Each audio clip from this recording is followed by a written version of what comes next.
happening, guys? Today we're going to talk about the Spathiphyllum sensation. Now, for a lot of you who think of the word Spathiphyllum, you think of your more generic peace lily, like this one right here, which can sometimes get multiples of these beautiful white flowers. They got kind of small to medium sized leaves, and they don't get too massive in size. These are probably one of the most common houseplants you find. Almost everywhere that sells plants sells your common Spathiphyllum. But what if I told you there was another type of Spathiphyllum that was a bit different from your common peace lily? That would be the Spathiphyllum sensation. This one that I have right here next to me. Now these are in a lot of ways quite similar to your common Spathiphyllum, but there's also some things about them that are different as well. And we're going to go through their general care and what makes them different from your standard Spathiphyllum. Both Spathiphyllum species are both a rainforest plant native to South America. They're both an understory plant, often living in very humid and damp environments. So that thing between the two of them is quite similar. So do consider that when bringing one of these home. First thing you'll notice that's an obvious thing that's quite different is the just physical size. The Spathiphyllum sensation gets much larger leaves than your common Spathiphyllum. The leaves on these can get absolutely massive under the right conditions. And if you provide those conditions, they will maintain that massive leaf size. They do grow a little bit slower than your common Spathiphyllum because each leaf is so much larger. It takes so much more energy for the plant to produce them. So they're not going to put up as many leaves as quickly as your smaller species of Spathiphyllum would. To help counteract this to an extent, the lighting requirements for these are a tad different. High indirect lighting is recommended for these. These can tolerate low indirect lighting and medium indirect lighting as well. They can live in that, but what will happen is the plant will start to produce smaller and smaller sized leaves. And at that point, you might as well just get a common Spathiphyllum if you end up doing that to this plant. Because the whole point of buying a Spathiphyllum sensation is the big leaves. Putting it in a spot where it's not getting enough light, it's going to end up producing much smaller leaves, which defeats the purpose of having it to start with. You might as well just get a normal Spathiphyllum because it'll produce the same leaf size and it'll probably grow a bit quicker. So that's the first thing. This plant has big leaves. In order to sustain such big leaves and continuously produce large leaves, it needs more light than the common Spathiphyllum. So bright indirect lighting is highly recommended for this plant. It doesn't push up new leaves as quickly as a generic Spathiphyllum does. Mine only pushes up a new leaf maybe every 2 to 4 weeks, depending on the seasons. You can see right here, there's a new leaf popping up right now.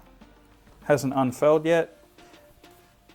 That was a new one it put up maybe a week or two ago. There's actually 2 Spathiphyllum in this pot, kind of close together. So if you can get more than one in a pot, fantastic. You'll kind of have the illusion of faster growth, but it's actually just you got more plants going in the pot. While this plant does like bright indirect light, it's still a Spathiphyllum. It doesn't like direct sun, so try to avoid that if possible because it will burn its leaves. So bright indirect light, keep it out of the sun if possible. Watering this plant is basically the same as a common Spathiphyllum. They're both very thirsty plants. So you're going to be watering this plant quite regularly. Now it'll let you know when it needs watering to a point as well. Like a common Spathiphyllum, when this plant gets thirsty, it'll wilt. You water it, within about an hour or two, it stands back up again. So it does let you know when it wants to be watered. However, you don't want to rely on this before you water as a consistent sort of a thing. Every now and again, if you notice it's a bit wilted and you water it because of that, fair enough. But if you're basically relying on this plant to wilt every single time before you decide to water it, that's not a good thing to be doing consistently. You're basically kind of doing a like 1 step forward, 2 steps back sort of thing with this plant's growth.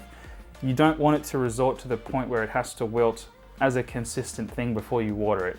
Every now and again, fine. But what'll happen is, again, the plant's going to start to produce smaller leaves and it's going to start to get other growth issues because it's just not getting the amount of water it consistently needs to thrive. I've generally found during the warmer times of the year, I'm watering my Spathiphyllum twice a week and maybe during winter once a week. But this can vary a lot depending on where in the world you live and your climate in your home. So take this with a grain of salt. But generally you want to work out roughly how often this plant will need watering each week before it gets to the point where it's going to wilt on you, and try to keep that up consistently if you can. But as a general rule, Spathiphyllums don't like dry soil. They can't handle it, and that's what makes them wilt. So you just want to keep that in mind. You don't want to let this plant go too long without a drink. With fertilizing this plant, it's the same as any house plant. You can use a slow release pelletized fertilizer. You can use liquid fertilizer that you mix with water and water the plant. You want to fertilize during the growing seasons of spring and autumn. So you can either just put some slow release fertilizer in the pot early spring. That'll cover the plant throughout spring and autumn. Or you can just do a liquid fertilizer in spring, wait through spring and summer. Once it hits autumn, give it another hit with liquid fertilizer. This is how you keep this plant looking lush, producing large leaves. It also promotes flower growth as well, which is another thing this plant does, like your common Spathiphyllum that gets lots of those white, beautiful flowers. This Spathiphyllum does flower as well. I will say though, honestly, the flowers that this thing produces, in comparison to the much smaller Spathiphyllum, they're kind of underwhelming for its size especially. It's a very large plant in comparison. The flowers it produces, well, the flower it produces is a bit smaller, kind of unimpressive looking. They only produce one at a time. I have 2 Spathiphyllum in this pot, so I'll get 2 flowers max at a time. One plant will produce a flower and the other one will produce a single flower right in the center of the plant. And yeah, it's a pretty small flower. It doesn't kind of stick up on a stem out of the plant so you can like view it like your common Spathiphyllum does. It's the common Spathiphyllum's flowers sit up nice and tall above the plant on their own stem and they're kind of, you know, very visible. This one's flowers produced right in the center. The stem is quite short and then it kind of just flops back down. It doesn't even really stand up. So I wouldn't say it's a impressive display type flower. So don't get this plant with the intention of wanting flowers. You know, that's just something it does every now and again. It doesn't flower often, and when it does, it's not a big deal. So enjoy this plant for its beautiful leaves, and the flowers are just a little bonus, but they're not something to like, you know, want because they're just kind of underwhelming. You want to repot this plant once a year if you can. This is provided it's growing and doing well. So if you got it under the right lighting conditions, you're watering it properly, you're giving it the fertilizer it needs, and it is actually growing and getting larger and bigger as you've kept it, then you want to repot it once a year. Go 1 pot size each year. So if you're in an 8-inch pot, go to a 9, then the next year go to a 10. Don't go from an 8 straight to a 10 or a 12 or something. You're gonna risk root rot, especially since this plant is undergoing a lot of regular watering, being a thirsty plant. A pot that's too large too quickly means you've got all this excess soil surrounding your plant that's going to be wet all the time because this plant is getting watered more regular than your average plant. And all that wet soil that hasn't been accessed by the plant's roots yet, it's just going to stay wet.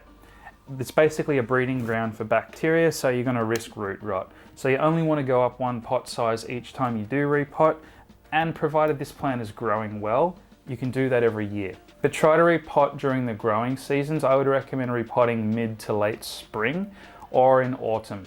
That is the best time to repot your plant. Winter, they're going to go a bit dormant, so you don't really want to disturb the root system. Propagating this plant isn't exactly as easy as taking a cutting, and it can be something you might be waiting on for quite a while, depending on how big your Spathiphyllum is.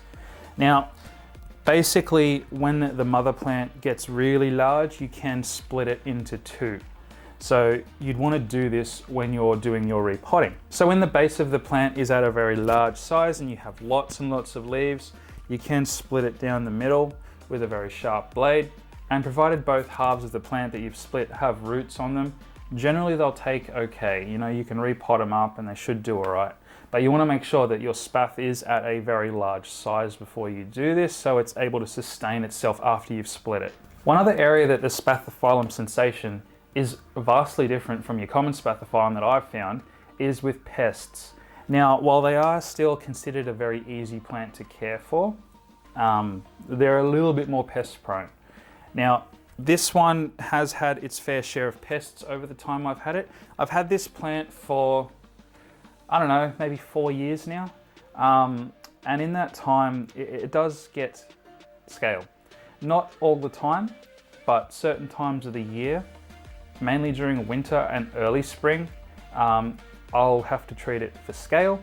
It often gets them underneath the leaves, not on the top so much, but on the undersides of the leaves, usually right along the central kind of vein of the leaf. I'll get a lot of scale. So you can use white oil, that's what I use. It's a petroleum jelly spray. It's great to use for all indoor plants. It treats most of your indoor pests. It's good as a spray to use indoors because it doesn't have a smell of any sort. So you're not gonna have your house smelling like pesticides or anything, especially if you're treating a lot of plants. It's just petroleum jelly spray, so it's not really like a harsh pesticide or chemical you're spraying around.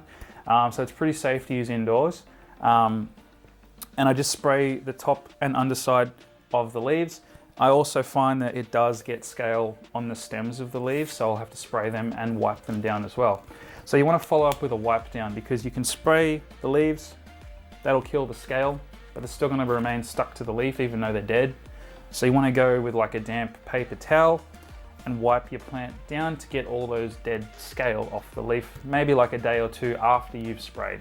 I haven't really noticed any other pest varieties on this plant, like I haven't seen spider mites or mealybugs on these, but they do tend to get scale kind of on and off. Not a big deal if you're aware of it and you just kind of treat proactively. I kind of know now roughly what times of the year this plant's more prone to getting scale, so I'll just give it a spray of white oil in advance and that kind of stops it from happening at all. Being a Spathiphyllum, it is toxic to pets, so keep that in mind if you want one of these. If your pet chews on your plants, maybe don't get one of these. The sap of this plant contains calcium oxalate crystals. These crystals, when ingested, can do multiple things to your pet, unfortunately, like swelling of the mouth and throat, ulcers inside the mouth, stomach ulcers. They can cut up the lining of the stomach and cause other issues, as well as just like intestinal cramping as well. It's not a great thing to have inside your pets. So if you have pets that just can't leave your plants alone, maybe get something else like, I don't know, maybe a bird nest fern. Ferns, as far as I know, aren't toxic, so you might have to stick to those if your pets like to nibble on your plants. So regarding the general maintenance of this plant, there is one thing I will say that differs this plant quite a bit from your, again, more common Spathiphyllum. Now, one thing all plants do is produce sugars and starches internally via photosynthesis, and that is their food. But sometimes plants can produce excess sugars. Often when this is the case, they secrete them out from somewhere, whether it be from the stem, the roots, or the leaves. Now in the Spathiphyllum sensations case, it secretes the excess sugars through its leaves. Problem with that is you have very sticky leaves sometimes, and you need to kind of wash them all the time. This is honestly probably the most frustrating thing with this plant, even more frustrating than the fact that it gets scale every now and again. Its leaves just get really sticky, like someone's just taken some sugar syrup and wiped it on your plant and left it there to crystallize. I have to put this plant in the shower and give it a good like wash down, maybe once a month or so. So just bear that in mind. If that sounds like too much of a hassle, if you just want a plant that's just gonna live in your corner and you're gonna water it and do a little bit of stuff with it maintenance wise while it's sitting in that corner, maybe this plant's not for you as well, because it's kind of large and cumbersome to move around without damaging it, because it's got such big leaves that stick, you know, they're quite large and they stick right out. Getting this thing through a doorway is even difficult. It like barely fits through a door now without me like accidentally damaging a leaf. And I only have a small bathroom, so getting it in the shower is not simple. And yeah, I have to do it like once a month because the area where it sits in my place, it's up near a wall. The wall gets kind of sticky from this plant. Even the carpet kind of underneath and around the pot gets a bit sticky feeling from the sugar syrup. It probably drips down. So I have to kind of wash that section of carpet every time I take this plant in for a shower. And I have to wipe the wall down as well. But this is something you have to do. Even if you're happy to leave the plant with sugar on its leaves, it's going to inhibit the plant's growth. In nature, when this plant does this, it's getting rained on. It's a rainforest plant. In your home, that's not happening, so the sugar is going to build up. This is going to inhibit the plant's ability to photosynthesize. It can't open and close its stomatas properly because they're clogged up with dried sugar syrup. And it's going to get all sorts of debris and dust and things stuck to it. So you can wipe it down with a wet paper towel maybe every couple of weeks, or like I do, you can just put it in the shower and turn the cold tap on and just leave it under there for a few minutes. Honestly, this plant would probably appreciate it anyway. It's a good watering for this plant. Putting plants and showering them is kind of recommended because even if your plant's not producing sugar syrup on the leaf, like if it's a normal Spathiphyllum, it's still recommended. It cleans dust off the leaves. It helps like discourage and clean the leaves of pest insects as well. So showering the plants is kind of a good thing and a good practice to do for a lot of indoor plants anyhow. But yeah, that is just something I've found that honestly, out of all the plants I have, this is the only one that does this. It's the only one I own that produces sugar crystals on its leaf. It's kind of annoying. Right, well that's my video on the Spathiphyllum sensation, guys. If you want a large, glossy leafed indoor plant that's occasionally a bit sticky and might need a shower, maybe this plant's for you. Before I go, guys, don't forget to leave a like and subscribe if you're not subscribed already. If you want to buy me a coffee and support the channel, there's a link in the description to that as well. Until then, I'll see you next time. Bye, guys.